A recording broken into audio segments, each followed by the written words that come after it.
Right and algorithm for finding kth smallest element. So நம்ம வந்து kth smallest எலமெண்ட்டை find out பண்ணுறதுக்கு என்ன algorithm, அதாவது என்னென்ன ஸ்டெப்ஸ் வந்து இருக்குது அப்படின்னு கேட்டிருக்காங்க. ஸோ நம்ம என்ன பண்ணணும்னா கொடுத்துருக்கிற எலமெண்ட்ஸ் எல்லாத்தையுமே வந்து நம்ம சார்ட் அவுட் பண்ணணும்.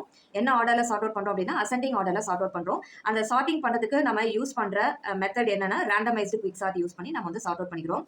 ஸோ அப்போ குவிக் சார்ட் நம்ம பண்ணும்பொழுது டியூரிங் குவிக் சார்ட் என்ன பண்ணுவோம், பைவட் எலமெண்ட்டை நம்ம ரேண்டமாக வந்து செலக்ட் பண்ணுவோம். So select a pivot element randomly and move it to its correct position. So pivot எலமெண்ட்டை நம்ம ரேண்டமாக செலக்ட் பண்ணதுக்கு அப்புறம் நம்ம என்ன பண்ணுவோம், குவிக் சார்ட் மெத்தட்ல சால்வ் பண்ணும்போது அந்த பைவட் எலமெண்ட் அதோடைய கரெக்ட் பொசிஷனுக்கு வந்துடும்.